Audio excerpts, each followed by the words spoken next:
Now at 6, new images of algae continuing to spread in Lee County. How the blue-green blooms are hurting one of the area's biggest industries. And health officials are now taking notice. The warning they have for all of us this morning if we go near anything like this in the water. Plus, 12 boys and their soccer coach recovering after being trapped in a cave for more than 2 weeks. How some of them almost didn't make it out alive. Live from ABC 7, this is News at 6. Right now, you are looking at radar of the Atlantic's second hurricane of the season. This is Hurricane Chris. It's a Category 2 hurricane with winds of 105 miles per hour.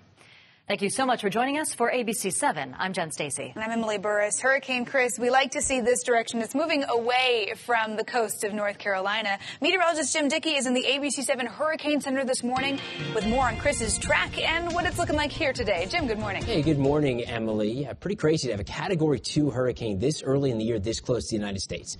The good news is, like they said, it's moving away from the coast. But there's Category 2 Hurricane Chris. Also watching the remnants, what was once Hurricane Beryl. There's a chance that could reform as we go through the next couple days. Of course, I'm going to have a full update on the tropics coming up at the bottom of the hour, so be sure to stay tuned for that. Meanwhile, here in Southwest Florida, we're quiet. Here's your current conditions. We are hanging out at 75 degrees under mainly clear skies. Dew points hanging out in the middle 70s, too. So it's humid out there, but not too bad temperature-wise overall across Southwest Florida. Middle and upper 70s across the board here as we kick off our day. Part of the reason why those numbers are a bit lower is because we saw so much rainfall yesterday. It's all gone, though. There's no rain to track right now with ABC 7 real-time radar over land. If you're seeing flashes of lightning, it's from this activity here out over the Gulf of Mexico, but that is headed further out into the Gulf. So no rain issues this morning. We will see some thunderstorm activity, though, as we work our way into the afternoon. But I think the bulk of the rain is actually going to be inland today. We're going to take a closer look at where and when the best rain chances are. We'll take you through the storm tracker model. It's coming up right back here in about 10 minutes. All right, Jim, thanks for getting out of your big story. The algae situation growing worse in Southwest Florida by the day. These new images of algae popping up in more backyards in Lee County. This thick green mess was actually seen in a canal just off of McGregor Boulevard, north of the Cape Coral Bridge. The algae now stretches from one side of the canal to the other, more than 500 feet from the opening of the river. And we want to show you this. Check out this view from space. This shows all of the algae here on Earth covering Lake Okeechobee. All the red that you're seeing, I mean, you can see here, the pinks, all of this, some over here, that is all algae. Anything that's not black is some part of this algae bloom. Let's put this picture for you into perspective. The algae bloom covering the lake is so big, it could spread across 317,000 football fields, almost 500 Central Parks, and 90 Key West, 90 islands of Key West. Picture that. Wow, and that's just the algae in Lake O. That's not even looking at what's in the canal. But back here in the Cape, some areas are dealing with green algae. Others are seeing this bright blue, thick, gunky mess. A combination of a bloom, and it smells really bad, too. The smell isn't just at the canal, but people nearby are saying it's drifting with the wind down Cape Coral streets, even through some other neighborhoods. This algae isn't only affecting homeowners.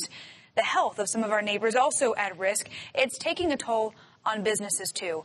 ABC 7's Jesse Pagan is live on Fort Myers Beach this morning with more on how much our tourism industry could lose out on if all these algae blooms get worse. Jesse, good morning. Yeah, Emily, Jen, as that algae spreads all throughout the canals, the river, and our area here in Southwest Florida, you just showed those pictures. Even from outer space, people can see it. So is word of the algae spreading. Several people have already canceled their hotel reservations here on Fort Myers Beach, and business owners are now just worried that it's going to get worse. A bout of red tide earlier this summer, we've been telling you about it the whole time, that already brought some tourism troubles to Fort Myers Beach and Southwest Florida altogether. Now, this time, algae is to blame, and it's not even here on Fort Myers Beach yet. Hotel owners on the beach say they've had cancellations since the algae popped up in Southwest Florida, and water quality is the first thing people are asking about when they call to make a reservation. Less people means vendors and restaurants are also hurting on the beach. Well, when I first started working here when I was 18, we would have all the tables full, and they would have to have me come inside because there was too much. Now we're begging people to come in. Now, new numbers showing how business is doing are expected to drop tomorrow. However, since businesses are going through this dark time right now, those numbers will be shown in new numbers that come out later on this year. We're live on Fort Myers Beach this morning. I'm Jesse Pagan, ABC 7. Thank you, Jesse. Well, the algae is also certainly taking a toll on the boating industry as a whole. Business owners are telling us that some people are canceling their plans to cruise out on the water because of the blooms. That's causing some rental boats and businesses to lose out on thousands of dollars. With the state of emergency, rental boat company owners hope that they might be able to qualify for some type of relief because of the financial loss. We mentioned health, too. Florida Poison Control is now paying attention to the high levels of bacteria in our water and along our coastlines. The organization posted a red tide warning on Facebook. It's directed at people in Southwest Florida. They also posted a blue-green algae warning, letting us know that we should shower if you touch any of this dirty water. It's 6:05 in the morning right now. I'm following this breaking news situation from Hialeah early this morning where a suspect is killed and a Miami-Dade officer is injured during a shooting late last night. That officer was airlifted to Jackson Memorial Hospital's Ryder Trauma Center. He was later released, though, but the story's still developing. We're going to bring you updates once we get them. Jen. Thank you, Greg. This morning, a Cape Coral mother and her 2 boys, we are happy to report, are home safe. You may recall this. They went missing Monday night. We were showing you their pictures all day yesterday. Cape Coral police say they found Jennifer Pollard and her sons at Four Freedoms Park Tuesday afternoon.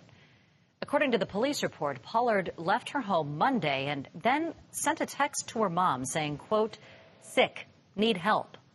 When the mother tried to track her down with her phone, the family was nowhere to be found. The reason for the concern is that she has had depression, the mother did say, and the fact that the last text was, I'm sick and I need help. Police tell us Pollard and her kids were not in danger. Again, they are safe. They're trying to figure out why that text message was sent. Today, more riots are expected in Haiti over rising fuel prices. Officials say looters have been burning down buildings and setting up fiery roadblocks in Port-au-Prince. The U.S. Embassy is now urging people living in the country to stay inside, shelter in place. Many church groups and volunteers from North Carolina, South Carolina, Georgia, and Florida have been affected. But this morning, we've learned that all 17 mission group members from Cape Christian are now back home. The group had to take different flights out of Haiti, but the final members of the group returned just before 8:30 last night. Once they got the all clear that they could make it to the airport, they say they took any open seats on any planes to fly back here to the U.S. Some of them seem to be doing better than others. Some are a little frazzled. It feels good to have them here, see them, hug them, know that they are actually safe and they're reunited with their families. Well, group leaders say this event will not stop them from going back on future mission trips to Haiti. The pastor of Cape Christian says instead they're going to create a backup plan to make sure that they're safe on future missions. A church group in Tampa that was trapped in the riots is also back home. Almost 30 teenagers were on a mission trip when they were blocked from returning home. That group ended up going back to their compound before finally being able to get some flights back to Tampa and Orlando several days later. 6:08 is the time. This morning, the Thailand government is thanking everyone for their support, posting this on Facebook, saying they're grateful for the support and help during those cave rescues. They ended the post saying they appreciated the support from the bottom of their hearts.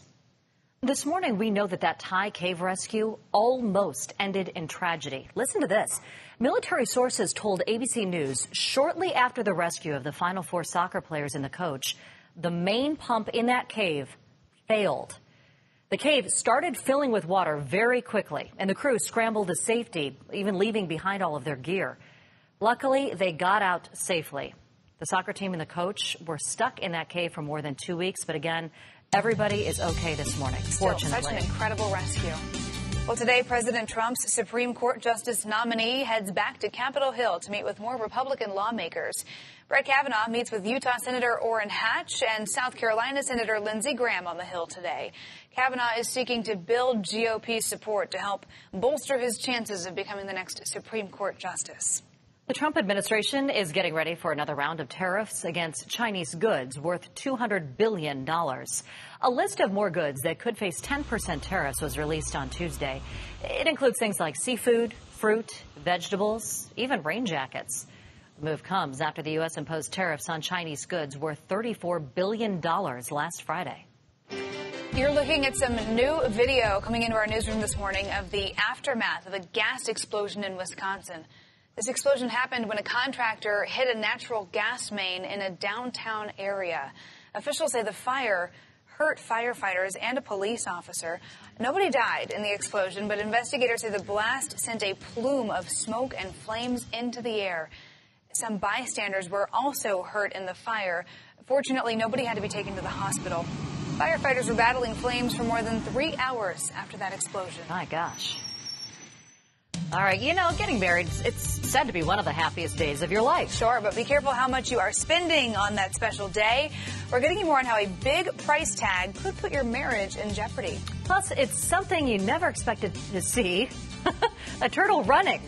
Why this reptile was making a go at it from the law. Next at 6.